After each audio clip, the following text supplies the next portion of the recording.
5 days after a mother, father, and their 2 girls were brutally murdered in Richmond, Virginia, another family was killed in a similar grisly way. The 2006 Richmond Spree Murders took place during a 7-day period in January 2006 and claimed the lives of 7 people, 4 members from one family and 3 from another. But how did this happen, and why? What were the authorities up to? Both the Virginia families were tortured and slaughtered by an uncle-nephew duo, to which the Richmond Commonwealth Attorney expressed, "Any killing is bad, but what I'm seeing right now is evil. That's torture." Why did the murderers focus on this family? Was this a story of revenge? Were the victims truly innocent? This is the unbelievable story of Virginia's most twisted murder spree. On November 5, 2005, a passerby discovered a badly beaten body of 35-year-old Treva Terrell Gray in a shallow grave by Brookside Avenue in Washington, Pennsylvania. She had married Ricky Javon Gray 6 months earlier. They lived in a house owned by her family, along with Gray's nephew, Ray Joseph Dandridge. Ironically, it was these very people who lived under her roof who were the perpetrators behind her brutal death. The killers were identified as Ricky Javon Gray and his nephew, Ray Joseph Dandridge. The reason behind their killings was sinister, an addiction to stolen money to a point of insanity. The story all began when Treva Gray allowed Dandridge into her house, a move which cost her her entire life. In hindsight, it was a bad decision by all means, as Treva was aware that Dandridge already had a criminal history. He had just moved into Treva's home after being released from prison, where he had served over 10 years for armed robbery. But Treva believed that Dandridge had changed. Unfortunately, though, she didn't know that she would become the victim someday. The main question that everyone had in mind was, how did the murderers get away so easily and for so long? The answer to that lay in the outcome of their very first murder.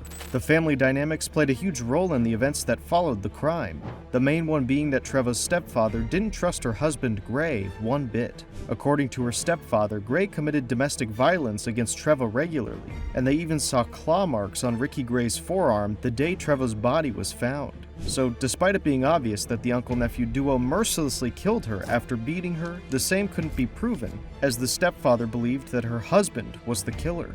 While both Gray and Dandridge were interviewed by the Washington police, they were not considered suspects. Out of disbelief, Treva's family alleged that the police were lazy in investigating Treva's death, going so far as to rule her death suspicious. In this way, the killers escaped from their first murder. The confidence of getting away with murder of the owner of the very house that they lived in gave them newfound confidence and pleasure in killing. And that's how it all began. Approximately a week after Treva's death, Treva's family evicted Dandridge from their property. Dandridge had now moved with his father to West Philadelphia. Simultaneously, on December 23rd, Gray moved out as well to stay with his maternal grandmother in Arlington, Virginia. As soon as Dandridge learned that Gray was living alone in Virginia, he knew who his next victim was going to be.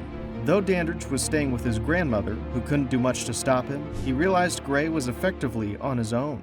Thus, without wasting any time, Dandridge left Philadelphia on Christmas Day to join him, because the arrangement was such that only together could they commit the crime, or else the criminals would be caught. However, even before they began their merciless hunt, the duo already murdered 2 more innocent people. It was as if human lives didn't even matter to these devils anymore. On December 18, 2005, Cheryl Warner, a 37-year-old legal secretary and mother of 3, was talking to her father. During their conversation, she mentioned that a motorist with car trouble had asked to use her phone. Cheryl, being the helpful soul she was, gave her phone and hence was not able to contact anyone furthermore. The killers got hold of this information and used it to their advantage as they carried out their crime. Cheryl's father, worried about not hearing back from Cheryl for a while, contacted the police when she failed to call him back, but what they found was the discovery of her body. Cheryl was found shot and helplessly hanged by an electrical cord in the basement of her burning house in the town of Riva in Culpeper County, Virginia. But the murderer was still not found, and this only boosted their confidence. They carried out another act of brutality, this time in under a month. On December 31st, 2005, 26-year-old Ryan Carey was attacked by 2 men. Carey sustained an extensive beating and stab wounds to the chest, neck, and arms in a near-fatal assault, and spent the next 2 weeks in a coma.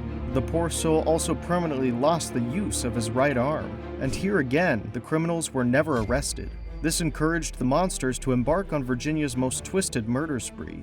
They took a break for a year, but on New Year's Eve, the devil was in action. In the early afternoon of January 1st, 2006, Brian Harvey's family was excited to have supper together.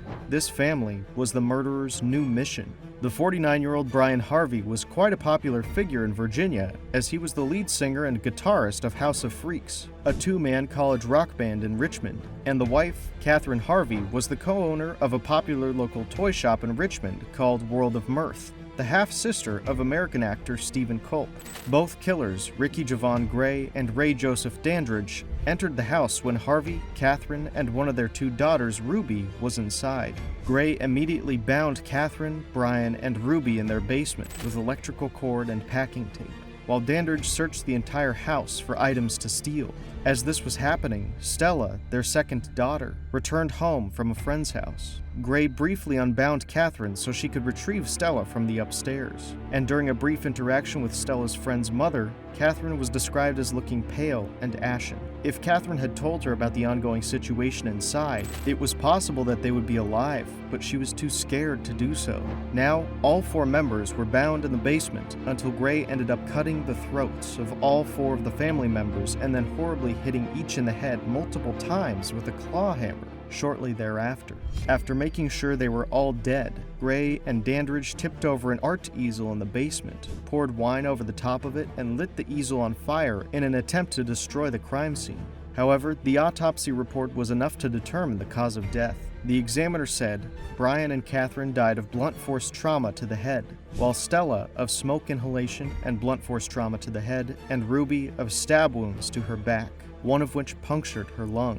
The murder was so intense that the examiner also added, "Never in my career had I ever faced anything like this." Even a Richmond homicide detective was shocked, and his first words were, "I saw evil." After talking with witnesses, investigators realized that Catherine's unique wedding ring was missing. This wedding ring would later turn out to be a crucial part in finding the murderers. Just as this case was being solved, another incident occurred 2 days later. On January 3rd, 2006, a couple living on Hollywood Drive in Chesterfield was robbed by two men and a woman who had gained entry to their house by pretending to ask for directions. The uncle-nephew duo was also assisted by a woman whose identity would be revealed later when she herself became a victim of these monsters. Then, the robbers stole several items from the couple's house, including a computer and a television, as well as $800 in cash. At this point of time, the city of Richmond was very much on edge. After seeing one more sinister murder, the Richmond homicide detective argued that, do we have a serial killer on our hands? Because within a 7-day period, one more family got heinously slaughtered, the Tucker Baskerville family. On January 6, 2006, the police received a call from a Chesterfield resident who was concerned about her daughter's friend, a 21-year-old named Ashley Baskerville. It was reported that she hadn't been returning calls for a few days, prompting officers to go to Ashley's address. Upon investigation in the house, they found items at the Chesterfield home linked to the Harvey case and stormed the house on East Broad Rock Road where Ashley lived with her stepfather, 55-year-old Percival Tucker, and her mother, 46-year-old Mary Baskerville Tucker. Detectives learned that Mary and Percival were a hard-working couple. She worked for a church and he was a forklift operator who loved his job and his family. Everybody knew them as nice, church-going people. But on January 6th, all three of them were found bound with duct tape and electrical cords. Their faces were wrapped in plastic. It appeared that a sock had been shoved down the stepdad's throat. Also, Percival and Mary had also been slashed across the throat. That scenario was nothing short of horrific when a Richmond homicide detective encountering it claimed, "I had never seen anybody killed and tortured. Nobody should die like that." Investigators recognized that they had two homicide scenes involving torture just 5 days ago, in a completely different neighborhood. Both victim families didn't know each other. No connection, no nothing. It was just two sets of total strangers brutally killed. The caller also told the police that Ashley was a girlfriend of Ricky Gray and suspected that maybe Gray and Ray Dandridge were involved in the Harvey murders. On the morning of January 7, 2006, Ricky Gray and Ray Dandridge were arrested in Philadelphia. Approximately 12 hours after the arrest, Dandridge confessed to the killings. Dandridge provided a detailed 3-page confession in which he described using a kitchen knife and claw hammer to kill the Harveys. He said, "I bound the family.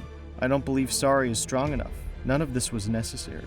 Gray also admitted to beating his wife Treva to death while Dandridge held her down, to being an accomplice in the Tucker Baskerville murders, and to the attack on Ryan Carey. Now, do you remember the accomplice we discussed in this uncle-nephew duo? On January 8, 2006, the police formally identified Ashley Baskerville as a participant in the Harvey murders, the Chesterfield robbery, and the robbery at her own home. But when asked why they killed their own accomplice, Gary and Dandridge testified that she had posed as a victim and allowed herself to be bound as part of the plan to rob her mother and stepfather.